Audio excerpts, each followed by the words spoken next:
మనం గతంలో కూడా ఈ విషయాన్ని చర్చించాము అధ్యక్ష. గత 55 ఏళ్ళలో మీరు ఏం చేశారు అని పదే పదే మాట్లాడుతూ ఉన్నారు. పోయి ఇంతలో కూడా మాట్లాడారు. నేనేం చెప్తా ఉన్నానంటే ఆ 55 ఏళ్ళు ఉమ్మడి రాష్ట్రంలో పాలన దానికంటే బాగా చేసుకోవచ్చనే అది వద్దనుకొని మనం ప్రత్యేక రాష్ట్రం తెచ్చుకున్నాం. మనం రిలేటివిటీ ఎప్పటి నుంచి తీసుకుంటామంటే 2014 నుంచే తీసుకుంటాం. కూర్చోండి ఒక నిమిషం చెప్పలేండి ఒక నిమిషం చెప్పండి. ప్రత్యేక రాష్ట్రం ఏర్పడిన తర్వాత అది బాగలేదని ఈ రాష్ట్ర ప్రజలందరూ కూడా సకల జనం సమ్మె చేస్తే ఇక్కడ ఉన్నటువంటి మంత్రులు కూడా కౌశిక్ రెడ్డి గారు కూర్చోండి. పెద్ద రాష్ట్రంలో మంత్రులు ఉంటే కూడా రాజీనామా చేసి మంత్రులందరూ కూడా తీర్మానం చేసి ఈ సభలో ఉన్నటువంటి కాంగ్రెస్ శాసనసభ్యులు కూడా అందరూ తీర్మానం చేసి ప్రత్యేక రాష్ట్రం కావాలని కేంద్ర నాయకత్వాన్ని ఒప్పించి శ్రీమతి సోనియా గాంధీ గారి దగ్గర కలిసి సభలో సరిపోయేంత బలం లేకపోయినప్పటికీ సభలో ఉన్నటువంటి వాళ్ళందరినీ ఒప్పించి ప్రత్యేక తెలంగాణ రాష్ట్రం ఇచ్చినటువంటి కాంగ్రెస్ పార్టీ ఆ ఆలోచన ఉంది కాబట్టి ఇచ్చింది అధ్యక్ష. కాంగ్రెస్ పార్టీ ఇచ్చిన తర్వాత సంపదతో కూడినటువంటి రాష్ట్రాన్ని మీ చేతిలో పెడితే, మిగులు బడ్జెట్తో ఉన్నటువంటి రాష్ట్రాన్ని మీ చేతిలో పెడితే 10 ఏళ్లు బాగు చేయాల్సింది పోయి 5 లక్షల కోట్ల అప్పు చేసి వాళ్ళ అప్పుల రాష్ట్రంగా మార్చిన మీరు అప్పుడు బాగలేదు ఇప్పుడు బాగలేదు అంటారు. బాగుండాల్సింది 10 ఏళ్ళ నుంచి చేయాల్సింది మీరు. ఆ రోజు గతంలో డిప్యూటీ సీఎం గారు కేసీఆర్ కూడా అందులో మంత్రిగా ఉన్నారు. అవన్నీ బాగలేదని అనుకున్నప్పుడు అందరం కలిసి తీర్మానం చేసి తీసుకొచ్చుకుంటాం. తెచ్చుకున్న తెలంగాణ రాష్ట్రంలో పాలన గురించి అభివృద్ధి గురించి మాట్లాడుకోవాలి. కానీ మాట్లాడితే పాత మాట్లాడుకుంటే మాట్లాడే వీళ్ళందరూ రాజీనామా ఎందుకు చేస్తా అన్నారు, పార్లమెంట్లో వాళ్ళందరూ కొట్లాడుతా అన్నారు, వాళ్ళందరూ పెప్పర్ స్ప్రే తింటారు, మిగతా వాళ్ళందరూ రాజీనామా చేస్తారు. అది బాగాలేదని కదా తెచ్చుకున్న దాంట్లో మీరెంత బాగా చేశారో చెప్పాలి. కానీ ఏం చేశారు? పట్టుమని ఏమైనా గోదావరిలో ఒక చుక్క నీళ్లు తెచ్చారా? కృష్ణానదిలో ఒక చుక్క నీళ్లు తెచ్చారా? ఏం చేయలేదు కదా. లక్షల కోట్లు వృధా చేశారు. కానీ ఒక్క ఎకరానికైనా అదనంగా ఆయకట్టు నీళ్ళు ఇచ్చారా? ఒక్కడికైనా ఉద్యోగాలు ఇచ్చారా? ఒక్కడికైనా ఒక ఇందిరా ఇల్లు ఇచ్చారా? ఒక్కడికైనా ఏదైనా చేశారా ఈ రాష్ట్రంలో? ఏమి లేదు. అది చెప్పండి. మేము చెప్పింది అదే. ధనంతో కూడిన సంపదతో కూడిన తెలంగాణ రాష్ట్రం ఇస్తే 10 ఏళ్ళు విధ్వంసం చేశారు. ఇవాళ విధ్వంసం చేయడం కాదు, స్వేచ్ఛ లేకుండా చేశారు. ఇవాళనే వాళ్ళకి స్వేచ్ఛ వచ్చినట్టు తీర్పిచ్చారని చెప్పాం. దాని గురించి మాట్లాడిన 10 ఏళ్ళ నుంచి. దాని ద్వారా రాష్ట్రానికి ఏమైనా చేద్దామనేటువంటి ఆలోచన ఉండాలి తప్ప మీరున్న టైంలో గన్ సెంటర్లు ఉన్నాయి, మీరున్న టైంలో అసలు నీళ్ళే లేవు. నీళ్ళు ఏడలేవండి. ఆర్డబ్ల్యూఎస్ పథకం ద్వారా మొత్తం రాష్ట్రంలో దాదాపు 70 నుంచి 80% నీళ్ళు ఇచ్చారు. మా ఆదిలాబాద్ నుంచి నేను ఖమ్మం వరకు చెప్తాను. నేను ప్రతి ఊరితో సహా లెక్కలతో సహా చెప్తాను. చివరి గోల్డ్గూడల్లో కూడా మీరు చెప్పినటువంటి ఆర్డబ్ల్యూఎస్ దాదాపు 43,000 కోట్ల రూపాయలతో ఖర్చు పెట్టారు. ఏడాది ఒక్క గ్రామంలో నీళ్ళు వస్తున్నాయండి. ఇప్పటికి కూడా ఐటీడీ నీళ్ళే తాగుతూ ఉన్నాం. వేసినటువంటి బోర్లు బావిలో నుంచే నీళ్లు తాగుతున్నామని చెప్తా ఉన్నారు. మళ్ళీ అదేదో పెద్ద గొప్పగా చేసినట్టు చెప్తున్నారు. మీరు వచ్చిన తర్వాతనే నల్గొండలో నీళ్ళు వచ్చినాయి. అంతకుముందు నల్గొండలో నీళ్ళు రాలేదా? ఫ్లోరోసిస్ ఎరాడికేషన్ కాలేదా? మీరు వచ్చిన తర్వాత జరిగిందా? మీకంటే ముందే జరిగింది. మీరు ఇంకా కట్టినటువంటి ఆర్డబ్ల్యూఎస్ పథకం కింద కట్టినటువంటి సంస్థల్ని, వ్యవస్థల్ని, ఆస్తుల్ని అన్నింటినీ కూడా ధ్వంసం చేసి తాళాలు వేసి పనికి రాకుండా చేశారు. వాటి మీద కూడా లెక్కలతో మేము బయటకు తీస్తాం, రివ్యూ చేస్తాం అధ్యక్ష. దయచేసి మీరు చెప్పండి. ఎస్, మీరు 10 ఏళ్ళు పాలన చేశారు, ప్రజలు తీర్పిచ్చారు. ఈ తీర్పిచ్చినటువంటి తీర్పు ద్వారా రేపొద్దున ఇంకా భవిష్యత్తులో ఈ రాష్ట్రాన్ని ఇంకా ఎంత ముందుకు తీసుకొని పోదాం. మీరు ఏదైనా ఉంటే నిర్మాణ సూచనలు చేయండి. మీరు వినడానికి సిద్ధంగా ఉన్నాం, అమలు చేయడానికి కూడా సిద్ధంగా ఉన్నాం. Thank you. ధనంతో కూడిన సంపదతో కూడిన తెలంగాణ రాష్ట్రం ఇస్తే 10 ఏళ్ళు విధ్వంసం చేశారు. ఇవాళ విధ్వంసం చేయడం కాదు, స్వేచ్ఛ లేకుండా చేశారు. ఇవాళనే వాళ్ళకి స్వేచ్ఛ వచ్చినట్టు తీర్పిచ్చారని చెప్పాం. దాని గురించి మాట్లాడిన 10 ఏళ్ళ నుంచి. వాస్తవాలు తెలిసి కూడా ఇంత ఆవేశపడి అధ్యక్ష గావు కేకలతో, పెడబొబ్బలతో, నోటికి గొంతు పెంచి అరిస్తే, గొంతు పెంచి దాడి చేస్తే, మందబలంతో శాసిస్తాననుకుంటే వాస్తవాలు కాకుండా పోవు సార్. పాలమూరులో గంజి కేంద్రాలు వాస్తవం. తెలంగాణలో నెత్తురు బారిన నేలలు వాస్తవం. నెర్రలు బారిన నేలలు వాస్తవం. కరెంటీ అని మాట వాస్తవం, 14 లక్షల వలసలు వాస్తవం. అధ్యక్ష, ఇవన్నీ కాంగ్రెస్ పాలనకు తార్కాణాలు అధ్యక్ష, నేను చెప్పడం లేదు అధ్యక్ష. ఎవరో కాదు అధ్యక్ష, గౌరవ ముఖ్యమంత్రి రేవంత్ రెడ్డి గారు మాట్లాడిన రికార్డు అసెంబ్లీలో. అధ్యక్ష, కాంగ్రెస్ పరిపాలన గురించి గౌరవ ముఖ్యమంత్రి రేవంత్ రెడ్డి గారు మాట్లాడిన మాటలు వారి మాటలు చెప్తా అధ్యక్ష. వారు చెప్పినారు రేవంత్ రెడ్డి గారు, ఇది 2014 25 జూన్ అధ్యక్ష. వారి మాటలు నేను కోట్ చేస్తా ఉన్నా, అసెంబ్లీ రికార్డు అధ్యక్ష. నేను చదువుకోవడానికి హైదరాబాద్లో ఉంటే నా తండ్రి గారు చనిపోతే మా గ్రామానికి పోయినాను. పద్ధతి ప్రకారం దాన సంస్కారాలు అయిన తర్వాత స్నానం చేసి ఇంటికి పోవాలి.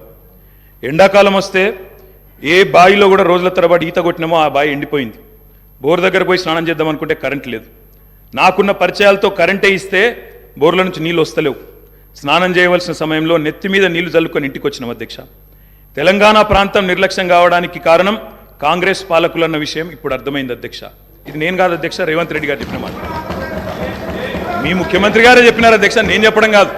నేనేమంటున్నా అధ్యక్ష, మీరు దాచేస్తే దాగని సత్యాలు చరిత్ర అధ్యక్ష. ఇట్లా నిమిషానికి ఒకసారి ఇంటరప్ట్ చేస్తే ఎట్లా అధ్యక్ష?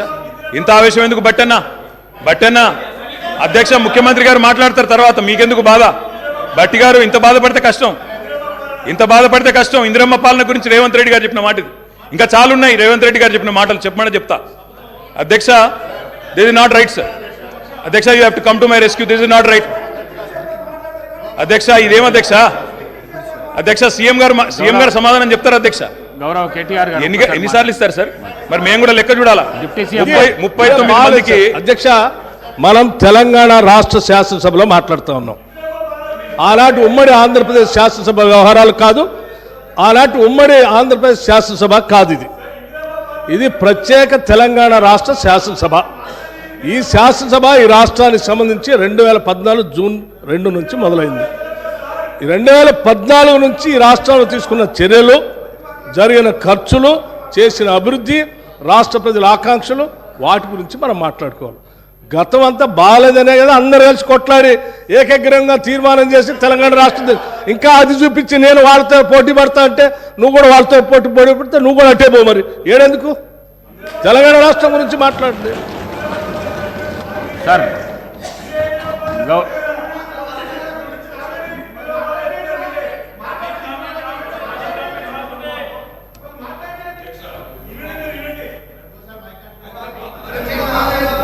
అధ్యక్ష, మాట్లాడండి అధ్యక్ష. ఇందిరమ్మ పాలన అంటే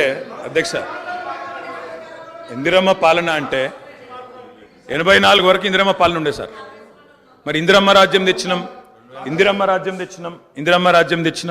పాలన తెచ్చినాం అంటే మరి ఇందిరమ్మ పాలన గుర్తు చేయాలి కదా సార్?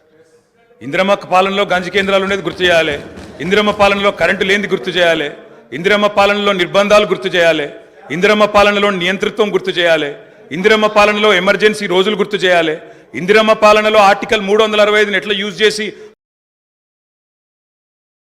ప్రజాస్వామికంగా ఎన్నుకున్న ప్రభుత్వాలను రద్దు చేసినో గుర్తు చేయాలి, ఇందిరమ్మ పాలనలో ఎట్లా ముల్కీ రూల్ను తుంగలో దొక్కినో గుర్తు చేయాలి, ఇందిరమ్మ పాలనలో ఎట్లా రాష్ట్ర ప్రభుత్వాలను ఒక నియంతలాగా శాసించినో గుర్తు చేయాలి, ఇందిరమ్మ పాలనలో ఎట్లా ఇంటింటికి తాగునీళ్ళు ఇవ్వలేని దుస్థితులను గుర్తు చేయాలి, ఇందిరమ్మ పాలనలో ఎట్లా అయితే గరీబీ హటావో అని నినాదం ఇచ్చి మర్చిపోయినో గుర్తు చేయాలి.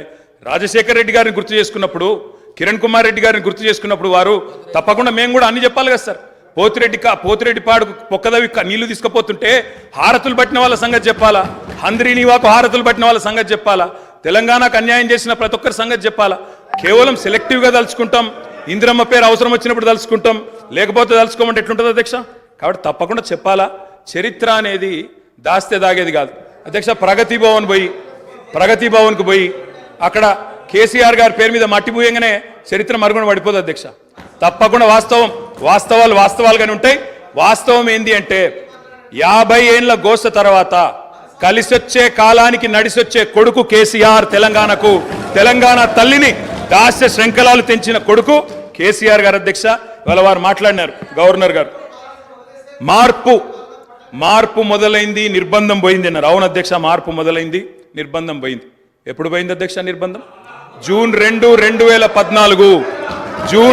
2014 నాడు దాస్య శృంఖలాల నుంచి శ్రీశ్రీ గారు చెప్పినారు అధ్యక్ష, బానిసకొక బానిస అని.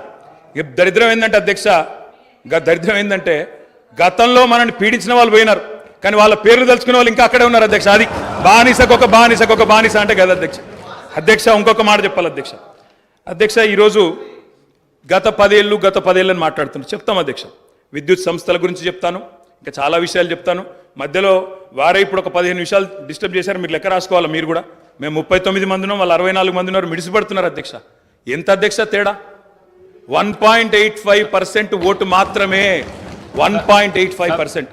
అధ్యక్ష ఈ రకమైన మిడిసిపాటు మంచిది కాదు. గౌరవ కేటీఆర్ గారు, సబ్జెక్ట్ డీవియేషన్ కాకుండా నేనేం అవ్వలేదు సార్, ఆయన చెప్పిన దానికే చెప్తున్నా.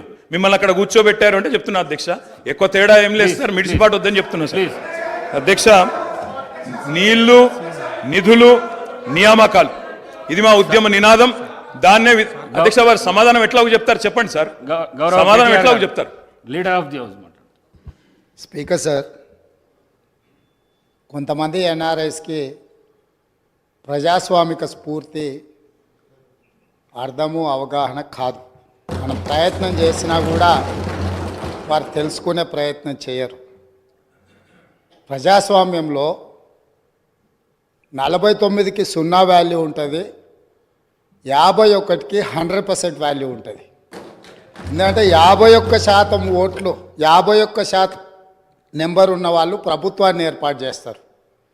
49% ఉన్నవాళ్ళు ప్రతిపక్షంగా కూర్చొని ప్రభుత్వం తీసుకునే పరిపాలనలో నిర్ణయాలను, శాసనాలను సహేతుకంగా విశ్లేషించి సలహాలు, సూచనలు ఇస్తారు. సలహాలు, సూచనలు ఒకవేళ ప్రభుత్వము పెడచెవిన పెడితే నిరసనలు, ధర్నాలు, రాస్తారోకలు చేస్తారు. అవసరమైతే ఆమరణ నిరాహార దీక్షలు చేసిన కూడా సందర్భాలు ఉన్నాయి. ఆ స్పిరిట్ను తీసుకోవాలి తప్ప వాళ్ళు